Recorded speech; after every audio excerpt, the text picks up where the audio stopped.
Hey, it's me, NT, and today I want to let you know about my top 7 demos from the June 2025 Steam Next Fest, where developers officially release their new demos.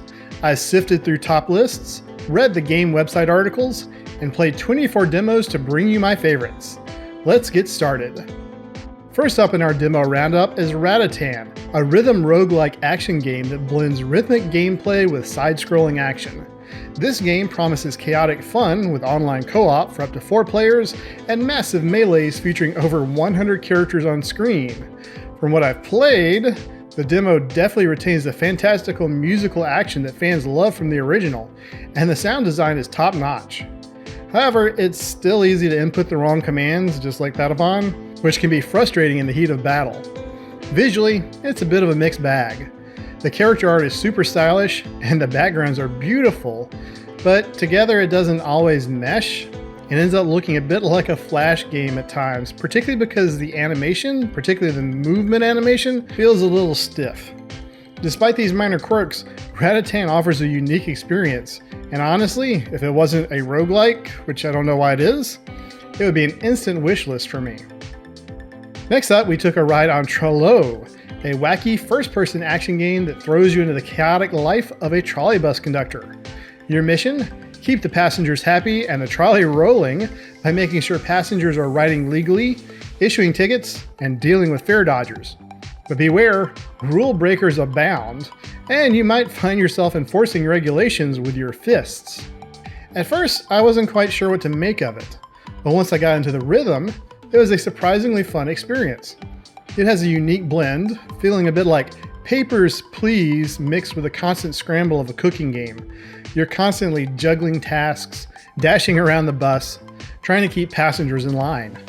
While the humor didn't always land for me, the physics made for some entertaining situations, and watching characters ragdoll as I threw them off the bus was consistently amusing. I even managed to get one passenger stuck on the floor with just one leg sticking straight up. If you're into games that lean into absurdity, but give you just enough structure to keep the chaos entertaining, this one's worth a look. In MIO, you play as a sleek, agile robot exploring the mysterious ruins of a derelict spaceship known as the Vessel.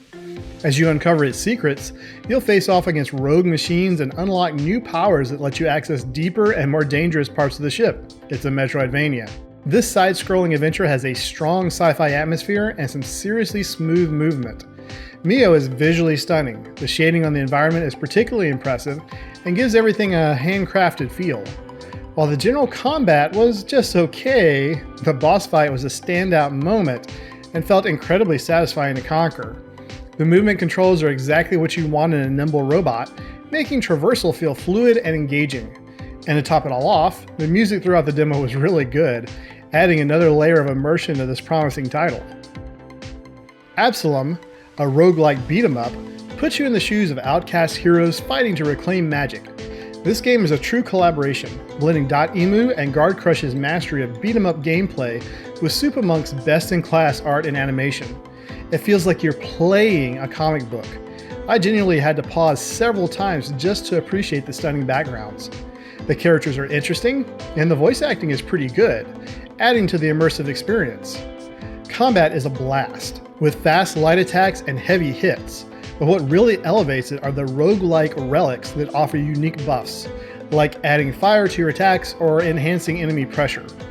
The story is intriguing, pulling you into its world. It's got that fast-paced action and endless replayability with multiple paths and different encounters each time. And while yes, this is another roguelike, the polish and presentation made it stand out. Continuing to ride the roguelike hype train, Ball X Pit is a truly unique mashup that fuses a brick breaker with a roguelike, with a sprinkle of resource farming. You launch ricocheting balls to destroy waves of enemies, gather resources from the pit, and slowly expand your base by generating income and crafting items and other resource generators. I really like this one. The core loop is addictive in that just one more run kind of way. Smashing enemies with different types of bouncing balls is satisfying, and the ball variety really helps the game feel fresh. Each type has its own behavior, so it's not just mindless arcade chaos. You can also fuse balls together, like combining a broodmother ball with an egg sac ball to create a spider queen that has the chance to spawn an egg sac ball each time it hits an enemy. There's strategy here, especially as you balance upgrades, manage your growing homestead, and try not to get overwhelmed. Baal X Pit is a standout demo that offers a ton of fun and replayability. Moving on, Eriksholm, The Stolen Dream, is an isometric, narrative-driven stealth game. You join Hannah on her adventure through the vibrant city of Eriksholm, where the mysterious disappearance of her brother, Herman, sparks a chain of catastrophic events. This game immediately caught my interest, primarily for its intriguing story and compelling characters. What exactly did her brother do? And what's the significance of the heart pox? These questions kept me hooked. I also really appreciated the small, immersive details, like Hannah chatting with people she knows as she walks by, or the NPCs engaging in their own conversations, all brought to life by some really good dialogue. I'll be honest, stealth isn't usually my thing.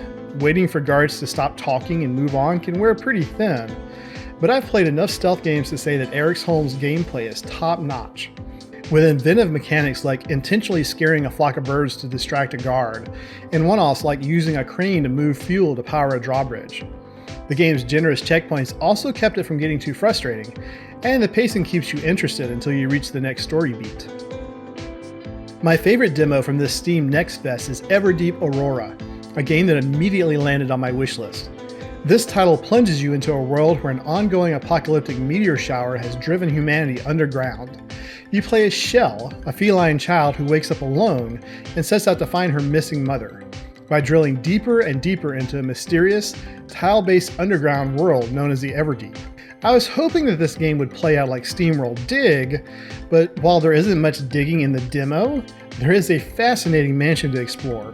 And that's what made this my favorite demo. Exploration feels genuinely fun, and the world is filled with charming, well-written characters that bring it to life. The Spartan art style actually adds to the ominous background that keeps you curious. It's cozy, but not dull. Each new area and conversation makes you want to keep going. I'm excited to see how the story unfolds, because what's already here feels deeper and more mysterious than most games in this genre. I can't wait to start digging. First is a new entry in the Ninja Gaiden series called Ninja Gaiden Ragebound, made by the makers of Blasphemous. I thought this was very polished and quite fun to play, especially when zooming through levels, chopping up enemies right and left. The new Guillotine Kick, a mid-air spin attack that lets you bounce off enemies and projectiles, increases the sense of speed and movement mastery, making it even more fun to get around. Second is Motion Wreck, a puzzle action game where you progress through stages by recording and playing back your own movements. This is a great example of a simple mechanic being used to solve increasingly more complex puzzles, which really open up when the developers start adding additional mechanics like buttons that replay your recording when you run into them. Last is My Card is Better Than Your Card, a deck builder that lets you customize your cards by adding stickers with different costs and effects. The game itself, getting more stars than your opponent, is pretty simple, and most of the effects I unlocked weren't that interesting, but I'm sure it'll get better with more sticker unlocks. And there were already some pretty interesting synergies like creating 2 ball tokens, then using a dragon to wipe the board while the balls grant you stars as they burned. So those were my favorite demos from Steam Next Fest, June 2025. If you saw any that intrigued you and you're watching them this weekend when I put the video out, I would encourage you to go ahead and play them. Some of them might expire at the end of the next fest, but most of them don't. If you're watching in the future, it won't hurt to check and see if the demo is still available. Thanks for watching all the way to the end of the video. And if you liked what you've seen, would you do me a favor and subscribe to me? I'm putting out new videos every week, and I'd love to tell you about the new games I found. Until next time, bye!